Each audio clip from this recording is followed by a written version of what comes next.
Welcome back to Sous Vide Everything, guys. Today is gonna be an amazing day. You already saw the thumbnail. There's not much to be said. I just have to do it and show you my take on it. Check it out.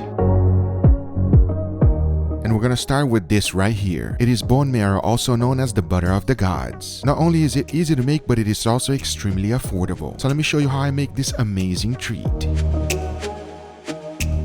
The first thing I like to do is to soak the bones in salty water. If this is your first time having bone marrow, I definitely recommend you going this route. This removes any additional blood that is left inside so that you have a better experience. As you can see, after it has been on that salt brine for 24 hours, it comes out completely white. And that is exactly what you're looking for. Now the next thing to do is to get a nice golden crust. So what I like to do first is to pat it dry and make sure there's zero moisture. Once that's done, it's time for the seasoning. And for that, I started with a little bit of salt, followed by freshly ground black pepper, a tiny bit of chili powder, garlic powder, and finally diced shallots. I definitely recommend shallots instead of regular onions. That's because shallots is a little bit more mild and it's perfect with the bone marrow. But all there's left to do is to stick it in the oven and put it in broil at the highest setting. And you want to let it cook for 10 minutes. As it's cooking, you're going to be seeing some amazing caramelizations on the onions and also on the bone marrow. That is exactly what you're looking for. Because once the time is up, this is what you should be left with. To finish it off, I like to add a little bit of Parmesan cheese followed by some chives. That right there is how you make roasted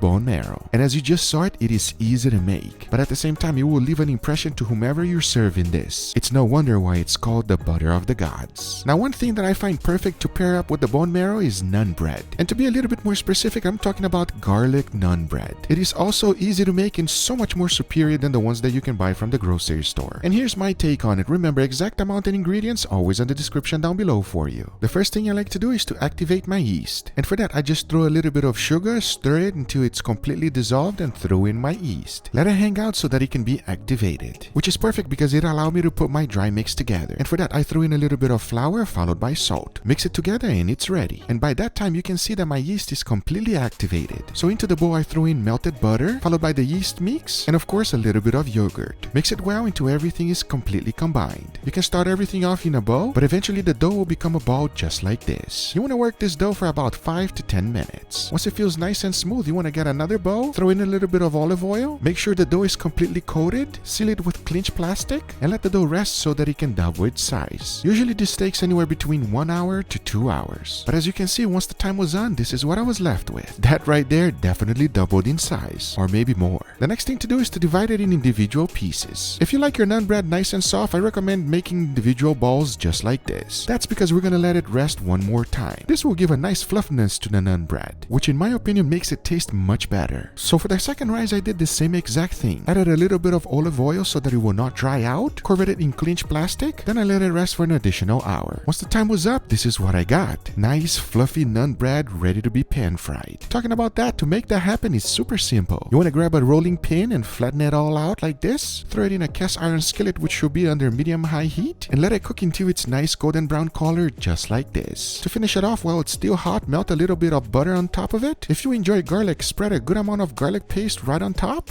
For flavoring and color, throw in a little bit of parsley and your naan bread is done. That right there is how you make naan bread at home 10 times better than the one that you can buy in the store. And even though it's a little bit of work, let me tell you, it's worth it. Because there's nothing like homemade bread that you just made fresh like this. And oof, pairing this up with those bone marrows we just make is just gonna take everything to a whole new level. But just in case you don't have bone marrow available, I'm gonna show you how to make a quick sauce to go along with this. To make things easy, I like to throw everything into a hand food processor just like this. So I started with a little bit of cilantro followed by garlic, then chopped everything fine. Once that was done, I added mayo followed by a tiny bit of lemon. Then I finished it by blending everything together and your sauce is done. Now this sauce is absolutely amazing to go along with your naan bread. But honestly, you will not come even close to the bone marrow. But one thing that would definitely give the butter of the god a run for its money, it's these beautiful steaks. Which of course I'm going to be making to go along with our wonderful meal. And as you can see, these are some beautiful ribeyes. Always look for amazing steaks just like this. Now to season them, I went a little bit more than my traditional salt, pepper, garlic. Because after I added a little bit of salt, freshly ground black pepper, and garlic powder, I threw in a little bit of Indian Kashmir chili powder, followed by turmeric. And I'm super curious to find out how these amazing steaks will actually taste with this incredible seasoning. And as always, remember to season both sides, including the edges. As you can see, by the time I was done, everything is perfectly coated. But now all there's left to do is to bag it up and get it ready for the water bath. Talking about that, to make sure that the water circulates all the way through, I'm going to be using my steak rack.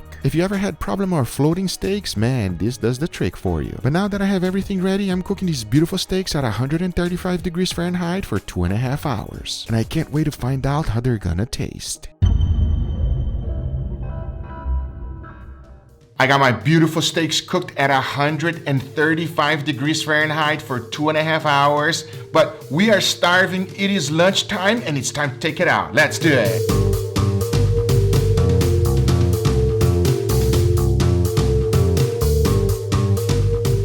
All right, everybody, as you saw it there, these are the juices of the bag. It is fantastic for you to do some type of sauce. I've shown on the channel many different types of sauces, but because of our combination today of what we're gonna be eating, I don't think the sauce is necessary at all, because those steaks feel extremely tender. And to make sure that I get edge-to-edge perfection with sous vide, I am going to be using the champion of all champions of searing, which is the flamethrower. With all that being said, this is amazing to make a sauce, but I know my steaks does not look that good right now. But watch this.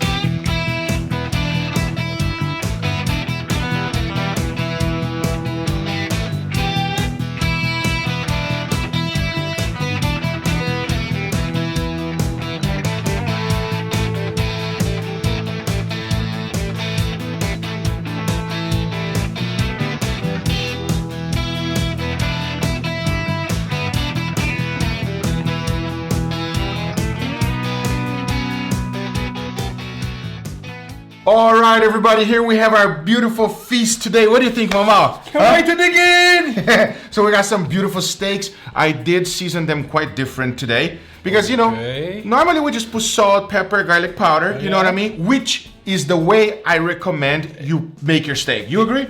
Yes. Yes, it is the best way, but sometimes you want to have a different kind of experience and flavor. That's what I try to do today. Oh, yeah? God. I'm scared. Can I be scared? Maybe.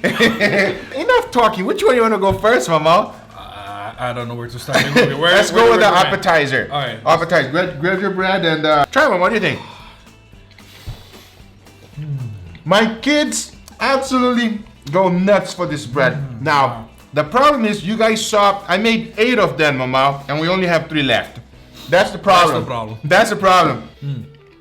You're gonna dip on that one? That's kind of like a mayo aioli. See if you like it. Tell me what you think. Oh. No double dipping allowed. No, it's like a piece. Oh, yeah. I could just eat that and I'll be happy. I know, right? It's not too garlicky. No. Let's try with the bone marrow, yeah? Okay. And the reason I wanted to make this bread was actually for this. This is meat butter, everybody. Look at that, everybody. I hope that showed through the camera. If you never had this, I recommend it. Give it a try. You will thank us later. Right, Mama? Oh. This is exactly what it sounds like. And if you don't like it, send it to my house, okay? Yeah. The secret is roasted at 425 degrees Fahrenheit only for 10 minutes. You will caramelize some onions. There's some onions in there, Mama. Some onion. Okay, enough talking, everybody. Cheers, Mama. Cheers.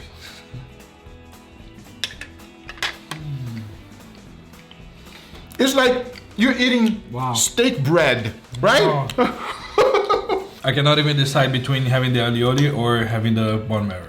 They're both delicious. I agree 100%. I would definitely go with the bone marrow, though.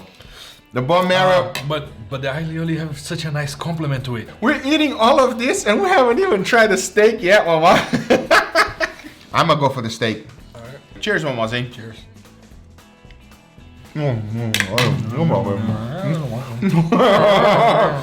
What do you got to say about that? With a little bit of bone marrow, naan bread. Hold up. A little bit of, you are mixing everything? Everything. A little bit of everything, Mama Z. Wow, I'm gonna have to try that. The ultimate flatbread sandwich. Oh yeah. You know what I mean? Mm-hmm. Cheers, everybody. Wow. Describe to people that never had bone marrow, Mama, what does bone marrow taste like? Imagine the juiciest, most flavorful steak you ever had, melt on your mouth, soft.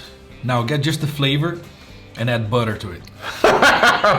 Perfect description. Anyway, guys, these are the results. I hope you guys enjoyed the video. If you do enjoy, make sure you give it a thumbs up. If you're not a subscriber, Be sure to subscribe for future videos. Remember, if you are interested in anything I use, everything's always in the description down below.